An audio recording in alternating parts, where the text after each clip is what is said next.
This is the Yay or Nay Show with Alex C. A sports show for sports fans by a sports fan. And now, here is Alex C. All right, here we go. We got a lot to go over today. This is the Yay or Nay Show with Alex C., a sports show for sports fans by a sports fan. Yesterday, I told you that the Chargers timeout didn't cost them a tie and a playoff berth in the game against the Las Vegas Raiders. There's a story that's out that pretty much kind of coincides with what I was saying. I figured there had to be somebody who agreed with me because there's no way you could tell me that all of a sudden calling a timeout makes it to where the Raiders are going to decide to go for a game-winning field goal when there was no doubt about it, no matter what. Even if they missed the field goal, the Raiders were going to be in the playoffs because there was no time that was going to be left for the LA Chargers to take another shot at going down the field and scoring. So no matter what happened, the Raiders were going to win. And why would they not going to want to try to win when if they win, again, they get to play Cincinnati instead of having to go play Kansas City? Lots of times national media makes up headlines that absolutely make no sense and do not really exist. This is another perfect example of one of those headlines because, again, would they really want to face the Chiefs first and not have a shot at the Bengals? And when they know, again, worst case scenario, if they miss the field goal, they're still in the playoffs and there's nothing the Chargers will be able to do about that in any way, shape, or form. And why would the Chargers be upset about it? Because if they miss, the Chargers would also be in the playoffs and the Pittsburgh Steelers would be out. So there's just not a lot of there. National media, like I said, always trying to create a headline even when the headline is pretty much proven false.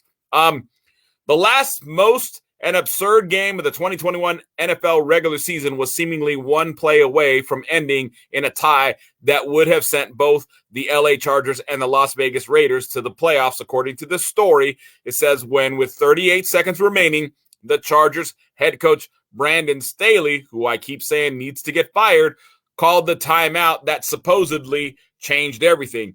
In the aftermath of a remarkable Raiders victory, it became a scapegoat, a supposedly non-essential blunder that ended the Chargers season. In a post-game interview, Raiders quarterback Derek Carr said it definitely changed his team's strategy. Obviously, when he and everybody blaming Staley for the loss failed to explain was how. They were going to run the ball on the play before the timeout, Staley said.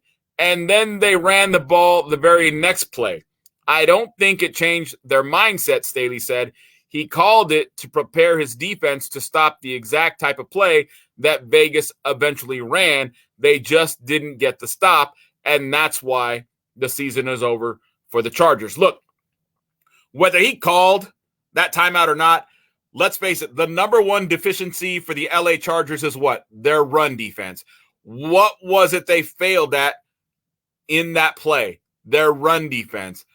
More than likely, the Raiders were going to have the success they had, irregardless of him, again, putting in his best package and still couldn't stop the run.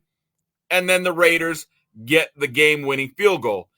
Again, did his timeout cause the Raiders to all of a sudden say, hey, we're going to get a game-winning field goal? Because here's what the national media is saying, and this is what's so hilarious.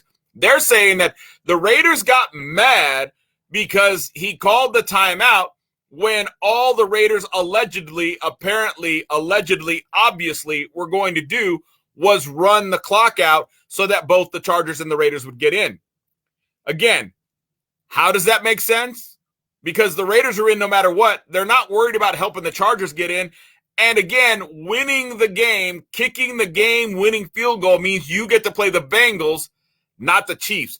So do you really think that the Raiders were just going to let the clock run out, have to play the Kansas City Chiefs in the first game, and the only reason why they didn't do that is because they got upset that the Chargers called a timeout, and that's the reason why they all of a sudden decided they were going to go for a game-winning field goal? Do you really think that makes a whole lot of sense?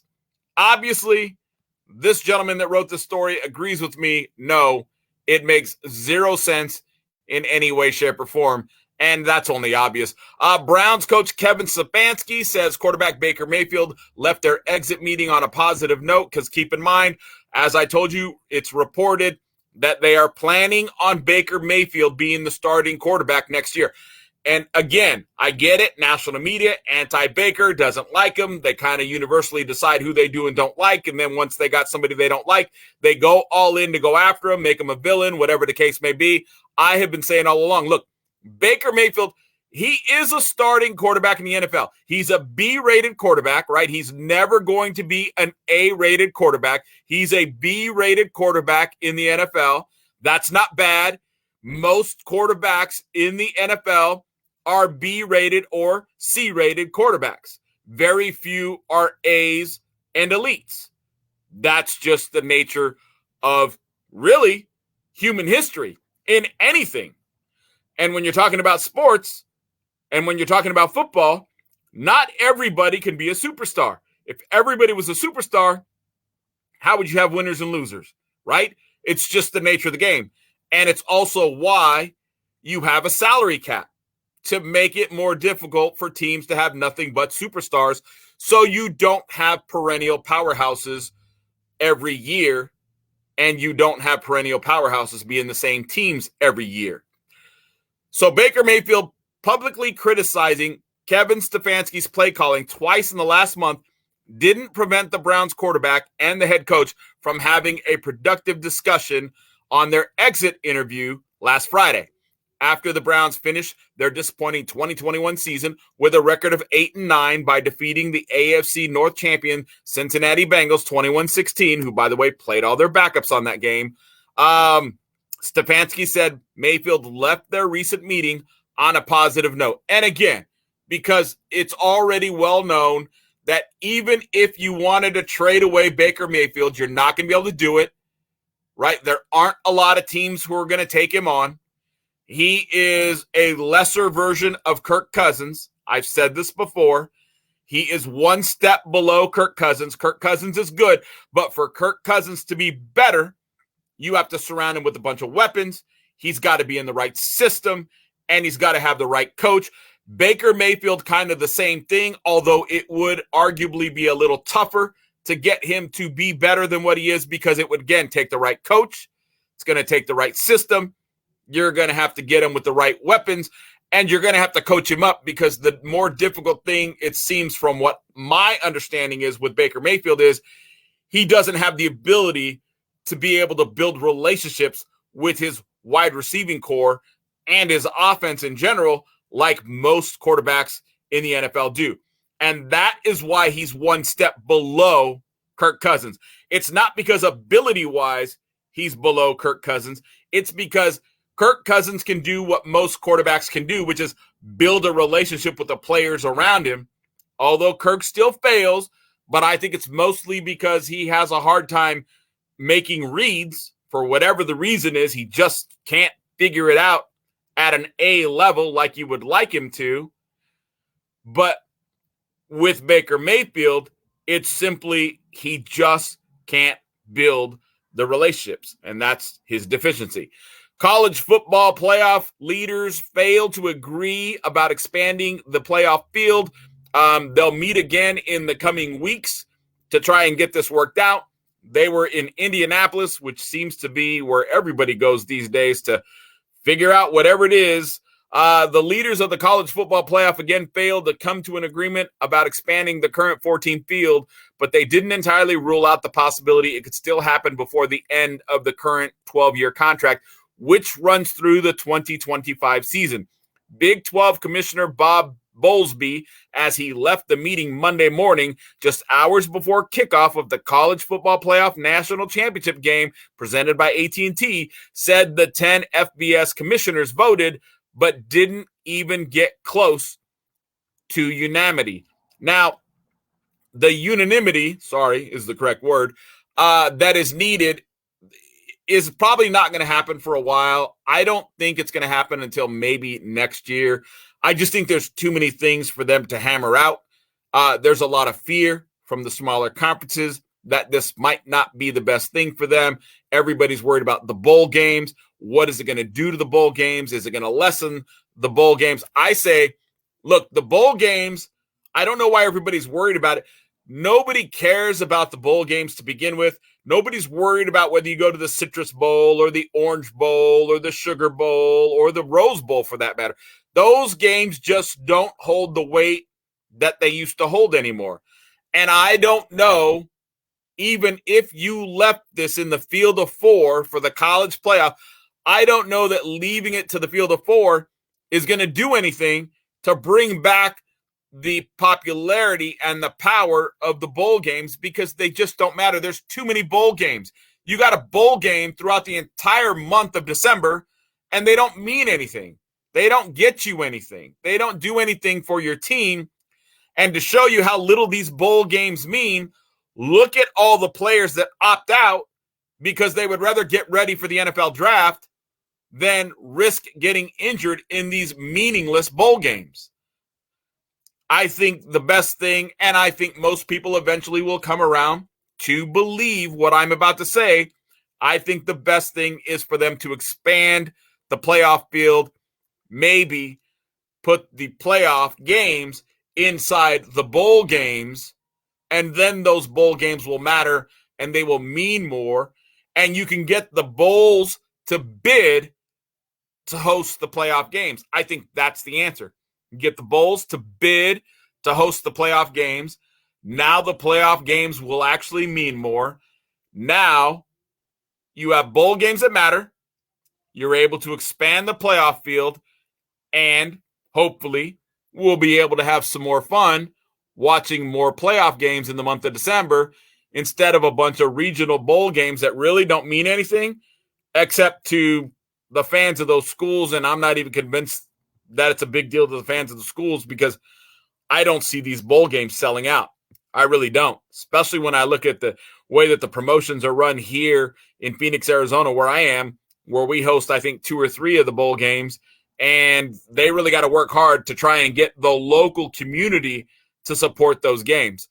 The 2022 NFL regular season opponents for every team has been announced. The way that it's going to work is this is how it's going for, let's talk about the Dallas Cowboys, for instance. Their home games are going to be against the Giants, the Eagles, Washington, the Bears, the Lions, the Texans, the Colts, the Buccaneers, and the Bengals. Their away games are going to be against the Giants, the Eagles, Washington, the Packers, the Vikings, the Jaguars, the Titans, and the Rams. New York Giants, their home games are going to be against the Cowboys, Washington, the Eagles, the Bears, the Lions, the Texans, the Colts, the Panthers, and the Ravens. The away games for the Giants are going to be against the Cowboys, Washington, the Eagles, the Packers, the Jaguars, the Vikings, the Titans, and the Seahawks. Philadelphia Eagles, their home games are going to be against the Giants, the Cowboys, Washington, the Vikings, Packers, Titans, Jaguars, Steelers, and Saints. Their away games will be against the Giants, the Cowboys, Washington, the Colts, the Texans, the Bears, the Lions, and the Cardinals.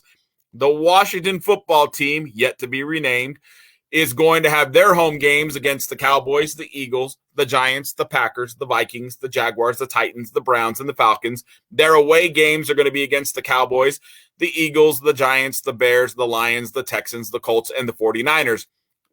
For the NFC North, you've got the Chicago Bears. Their home games will be the Lions, the Vikings, the Packers, the Eagles, Washington, the Bills, the Dolphins, the 49ers, and the Texans. Their away games will be the Lions, the Vikings, the Packers, the Cowboys, the Giants, the Patriots, the Jets, and the Falcons. The Detroit Lions, their home games will be the Packers, the Bears, the Vikings, the Eagles, Washington, the Bills, the Dolphins, the Jaguars, and the Seahawks. Their away games will be the Packers, the Bears, the Vikings, the Cowboys, the Giants, the Jets, the Patriots, and the Panthers. Green Bay, their home games will be the Bears, the Lions, the Vikings, the Cowboys, the Giants, the Patriots, the Jets, the Titans, and the Rams. Their away games will be the Bears, the Lions, the Vikings, the Bills, the Dolphins, the Eagles, Washington, and the Buccaneers. Minnesota Vikings, their home games will be the Bears, the Packers, the Lions, the Cowboys, the Giants, the Patriots, the Jets, the Colts, and the Cardinals. Their away games will be the Bears, the Packers, the Lions, the Bills, the Dolphins, the Eagles, the Saints, and Washington. For the NFC South, The Atlanta Falcons, their home games will be the Cardinals, the 49ers, the Browns, the Steelers, the Panthers, the Saints, the Buccaneers, the Bears, and the Chargers. Their away games will be the Buccaneers, the Panthers, the Saints, the Ravens, the Bengals, the Rams, the Seahawks, and Washington. Carolina Panthers, their home games will be the Cardinals, the Falcons, the Browns, the Broncos, the Lions, the Saints, the Steelers, the 49ers, and the Buccaneers. Their away games will be the Falcons, the Ravens, the Bengals, the Rams, the Saints, the Giants, the Seahawks, and the Buccaneers. For the New Orleans Saints, their home games will be the Buccaneers, the Falcons, the Panthers, the Rams, the Seahawks, the Vikings, the Bengals, the Ravens, and the Raiders. Their away games will be the Buccaneers, the Falcons, the Panthers, the Eagles, the 49ers, the Cardinals, the Browns, and the Steelers. For Tampa Bay, their home games will be the Packers, the Chiefs, the Rams, the Bengals, the Seahawks, the Ravens, the Panthers, the Saints, and the Falcons. Their away games will be the Cardinals, the 49ers, the Steelers, the Browns, the Saints, the Falcons, the Panthers, and the Cowboys.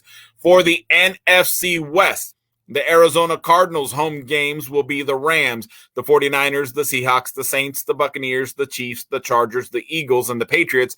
Their away games will be the Rams, the 49ers, the Seahawks, the Falcons, the Panthers, the Broncos, the Raiders, and the Vikings. The LA Rams, their home games will be the Seahawks, the 49ers, the Cardinals, the Panthers, the Falcons, the Cowboys, the Raiders, the Broncos, and the Bills. Their away games will be the Seahawks, the 49ers, the Cardinals, the Saints, the Buccaneers, the Packers, the Chiefs, and the Chargers. The 49ers, their home schedule will be the Cardinals, the Rams, the Seahawks, the Buccaneers, the Chargers, the Chiefs, the Dolphins, the Saints, and Washington. Their away games will be the Cardinals, the Rams, the Seahawks, the Bears, the Broncos, the Falcons, the Panthers, and the Raiders. Seahawks, their home games, 49ers, Rams, Cardinals, Falcons, Panthers, Raiders, Broncos, Giants, and Jets. Their away games will be the 49ers, the Rams, the Cardinals, the Buccaneers, the Saints, the Chargers, the Chiefs, and the Lions.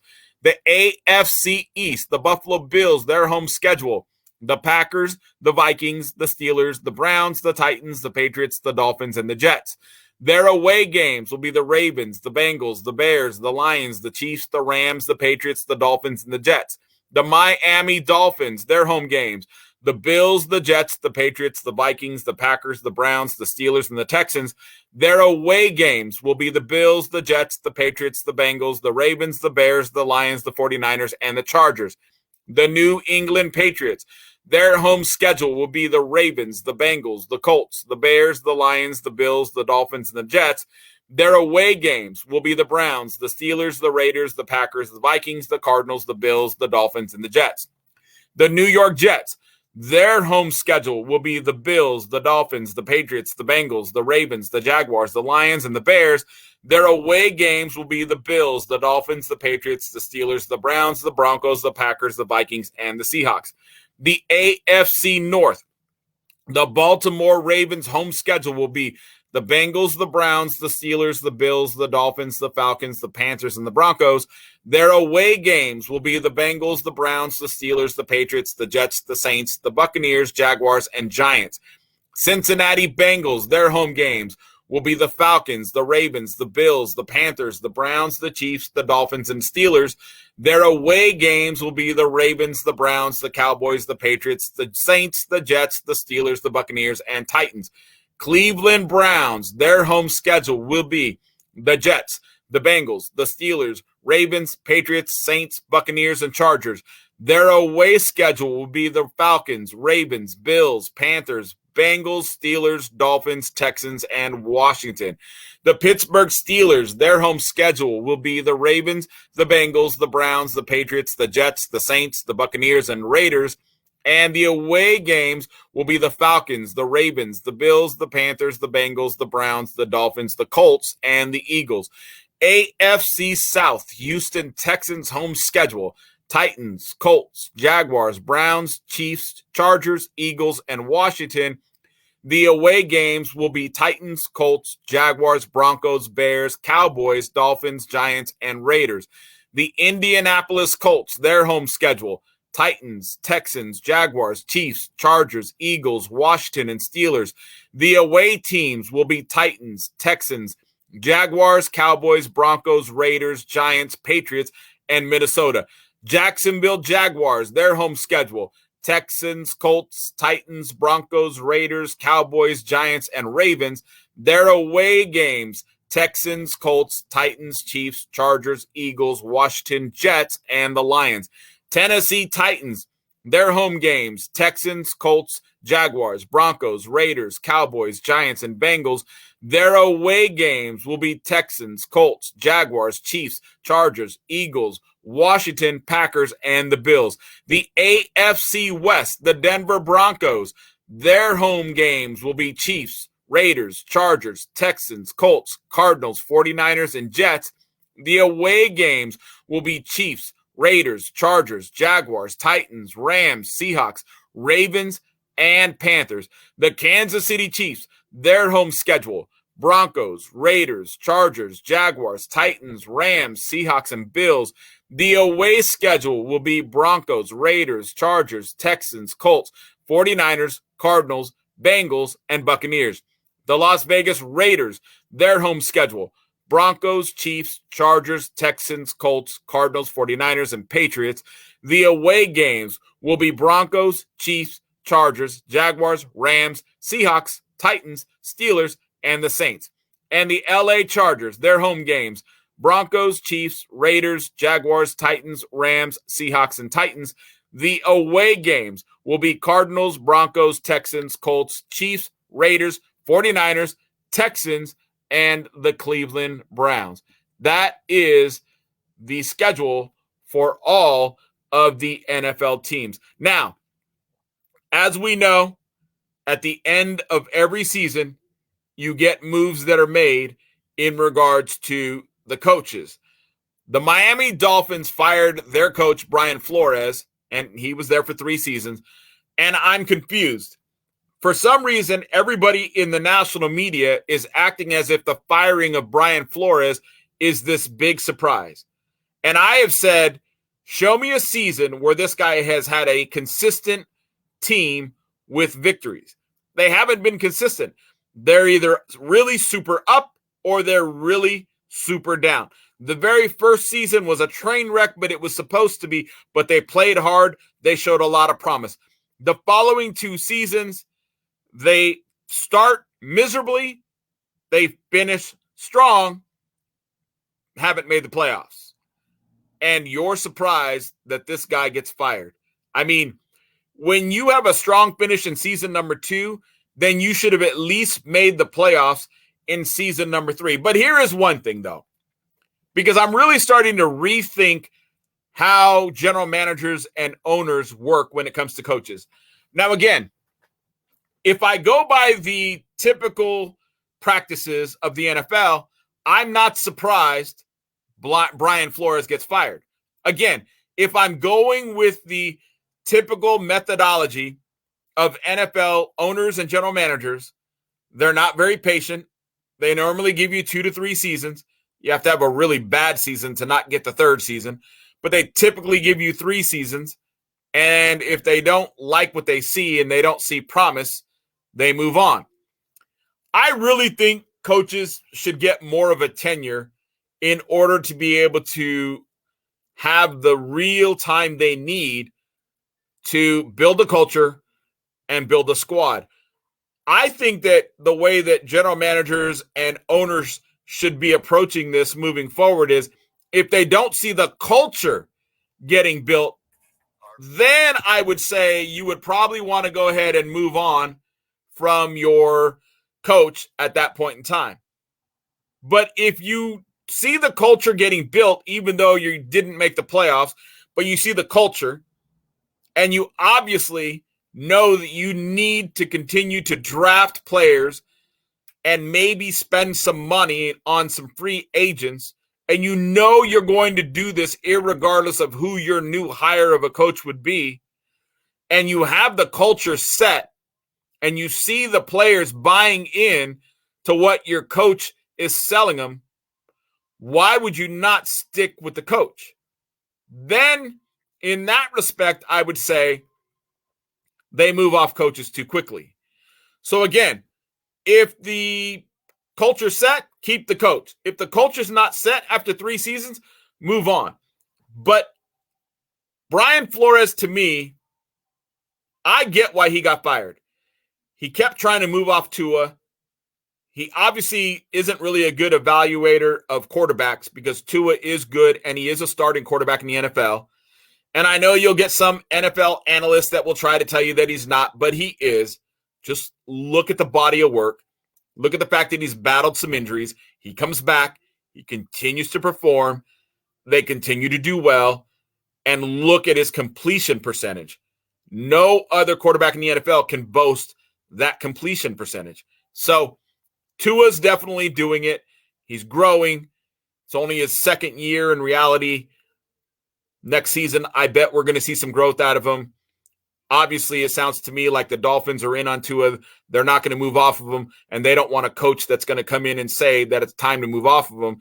And I know that all the Deshaun Watson talk and all the stuff that was being discussed about replacing Tua with Deshaun Watson, I'm sure that had a lot to do with Brian Flores getting let go. Look, I have said this for a while. I don't know why anybody's talking about Deshaun Watson to begin with.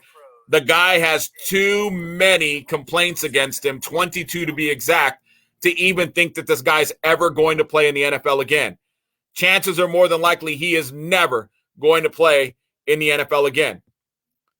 So the Dolphins owner, Stephen Ross, and he's a University of Michigan alumni, by the way, he said the school means a lot to him, as does its football program, which won the Big Ten championship this season.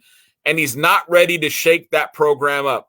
And what he's referring to is all the rumors that now that Brian Flores is gone, that he's going to go out there and he's going to go after Jim Harbaugh. But since he's an alumnus, he has no interest in shaking up the University of Michigan. He has no interest in bringing Harbaugh to Miami and, again, creating problems for him with the University of Michigan, because that's also another one of the things that's been talked about. But for people to act like Brian Flores was supposed to be safe, again, for me personally, I would look at the culture and I would maybe give him another year and see if he can, persevere somehow, at least increase the number of wins and continue to move forward. And then I would still, even then, allow him to keep his job. But if the culture is not being built, and if the question mark is you keep talking bad about your quarterback and you keep trying to find somebody to replace him, then how could anybody possibly be surprised? Because all season long, all we've heard from all these NFL analysts in the national media is how Brian Flores keeps looking at Deshaun Watson, how the talks and the rumors and the discussions were real, that he really was trying to figure out a way to make it work. He really did want to move to Deshaun Watson and move off of Tua. And if it wasn't going to be Deshaun Watson, he wanted to find somebody else so he could move off Tua. So we know all that talk was real. And if you're that type of a coach in the middle of a season and you're talking bad about your starting quarterback and you're constantly looking at making a move off your starting quarterback, and the ownership feels differently from how you feel about it, and again, for the national media guys supposedly having all this inside information, and I don't have inside information. I'm the guy, go back and check my past podcasts for the proof. I'm the guy that's been saying Brian Flores needed to be fired a long time ago. I've been saying it throughout the season. Brian Flores needed to get fired. This team wasn't really improving under him. And again, because I'm going off of the normal methodology of NFL teams, that's why I say he should be fired. Because if you're going how normal, methods go when it comes to hiring and firing coaches, you've seen this team stay stagnant. But I'm saying it's probably time for everybody to change how they do things, because you've got to look at how the teams are moving in as far as culture goes. And if the culture is moving forward, if the culture is being grown, then I think it's time. Excuse me. Then I think it's time to change the method in which teams make a determination as to whether they will or won't keep a team, or keep a coach. So that's all I'm simply saying. But for everybody to act like they're surprised about Brian Flores, I don't get it. Matt Nagy, Ryan Pace. All right, they're both out. And again, another team that's allegedly because I don't hear anybody really having any proof of this happening, which is another team that's discussing none other than Jim Harbaugh being the next coach of the Chicago Bears. Again, I haven't heard anybody be able to, cite any sources or anything along that lines, but it is the rumor going around, and I think you're going to hear Jim Harbaugh's name being thrown around a lot. But when Matt Nagy took the Chicago Bears coaching job in 2018, his top priority was to level up a quarterback who had struggled the previous season as a first-round pick. 4 years later, his successor will face the same challenge, which really is ironic when you think about it. The Bears fired Nagy and general manager Ryan Pace on Monday. Nagy couldn't produce a consistent winner after inheriting Mitch Trubisky from the predecessor John Fox, while Pace has been unable to solve the team's quarterback position since he inherited Jay Cutler when the Bears hired him in 2015. Again, I don't know whether Jim Harbaugh is interested in going to the NFL. I don't know if the rumors about, all these teams that are interested in Jim Harbaugh all of a sudden are real or true. But this move right here was one that needed to be made because, again, going by the parameters that I'm pushing for teams to move forward with in regards to hiring and firing a coach, I don't believe Matt Nagy set a culture. And I don't believe the Chicago Bears were buying into Matt Nagy as a coach. So I agree with this firing. And again, if I were going by my new system, I would say Flores probably should have got another year or two in Miami. But going by the normal methodology, I don't know why anybody's surprised Flores got fired. And going by the normal methodology makes absolute sense that Matt Nagy and Ryan Pace both get let go from the Chicago Bears. Minnesota Vikings also made a move, firing their head coach, Mike Zimmer, and GM Rick Spielman. However, I do not agree with the firing of Mike Zimmer. This team has been in all their games. They fight hard. They've lost for a variety of reasons, and I would make the argument Zimmer should have been allowed to be the one to do the firing, and it should have been the defensive coordinator and maybe even his offensive line coach that gets let go. Make those changes, figure out who the right people to run those two specific parts of his team are, shore them up, strengthen them up, get a good look at who's coming out of college, make sure you have a strong draft, go get a couple of veterans who can come from a winning culture and bring that winning culture to the team, and that would make all the difference in the world to what happens with the Minnesota Vikings moving forward. Because Zimmer's a winner. That defense has always been stout. They've always been good, but they were inconsistent. And I would put that on the coordinator. I would not put that on Zimmer. Kirk Cousins, inconsistent. That would, again, go on an offensive coordinator and a quarterback's coach. I would look to shore that up, figure out how to make that move happen, and I would do everything I could to make sure I had the right people in those positions. And then, if in a couple of years you still can't get it right, then maybe you got to make a move. But I believe Minnesota has a winning culture. I believe they got a good culture. I believe the team has bought into Zimmer and what he has brought to the table year in and year out. And I don't think this was a good idea to move away from Zimmer. I just don't.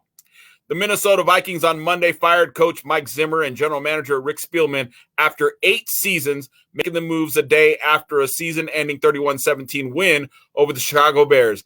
This is the first time the organization has cleaned house with its top 2 positions in football leadership since co-owners Ziggy and Mark Wilf bought the team in 2005. The Vikings finished with an 8-9 record and missed the playoffs for a second consecutive season, the first time that occurred during Zimmer's tenure. And that's exactly what I'm talking about. That's the first time they have missed the playoffs back-to-back under Zimmer. You got the coach right. Maybe you make a move with the general manager. You had the coach right. You just had to work on your coordinators, your quarterback's coach, maybe move off the quarterback. I would have had no problem doing that. That made sense. This quarterback was not his pick anyways. You should allow him to enter the process, pick the quarterback, and move forward. That's what should have happened. I think firing Zimmer was a mistake. And hey, I don't run the team. I don't own the team. I'm just giving you my thoughts in regards to that particular situation. Tampa Bay Buccaneers coach Bruce Arians says it would be a travesty if Tom Brady doesn't win the MVP. Look, I disagree. He's got a fully loaded team. When you have a fully loaded team, that should automatically disqualify you as an MVP. The award is MVP, which means most valuable player.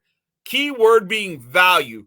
What kind of value as a quarterback do you bring when you have a fully loaded roster with superstar wide receivers, superstar running backs, superstar defense? What kind of value as a quarterback do you bring to a team when you're loaded roster-wise? You're not bringing value. Value is a quarterback comes to a team who struggles to win games and somehow makes them a winner. When you have a quarterback who comes to a team and they weren't competitive at all, and all of a sudden now they're competitive and winning games they have no business being competitive in or winning.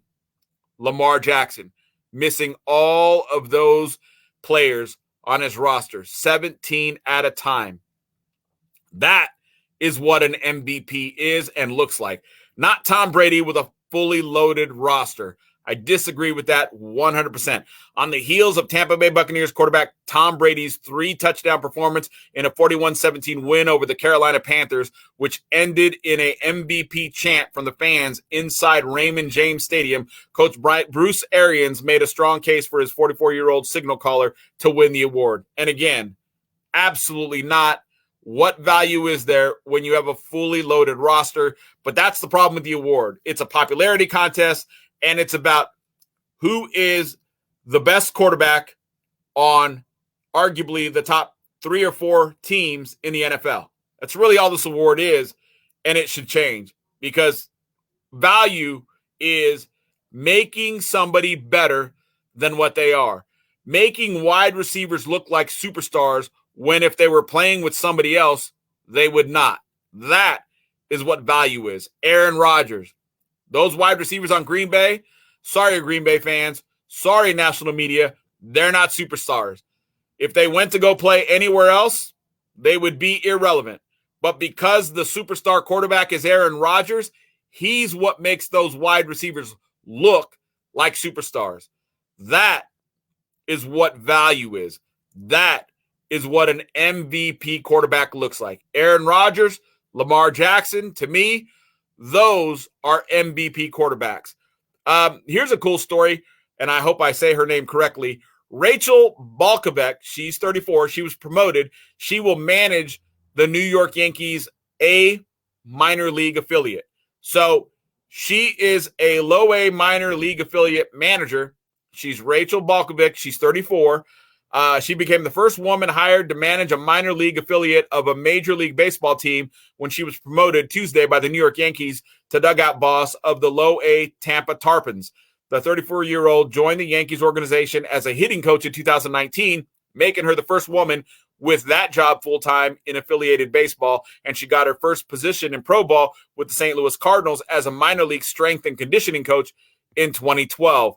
So Balkovec, a former softball catcher at Creighton and New Mexico, moved from the Cardinals to the Houston Astros in 2016. She was hired as the Latin American Strength and Conditioning Coordinator, a position for which she learned Spanish, and later became the strength and conditioning coach at the AA Corpus Christi. And she briefly left baseball in 2018 to pursue a second master's degree, and I can't pronounce the name, at the university in the Netherlands, where she also worked with the country's national baseball and softball teams. She then worked for Driveline Baseball, a data-driven center that has trained numerous major leaguers before being hired by the New York Yankees. Big congratulations to her. Major landmark hire, I would agree.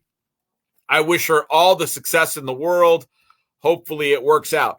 All right, that's going to do it for today because I'm running over on time. Tomorrow, we will talk about the NBA power rankings and a whole lot more. You guys enjoy the rest of your day, and we will talk tomorrow. This is the Yay or Nay Show with Alex C.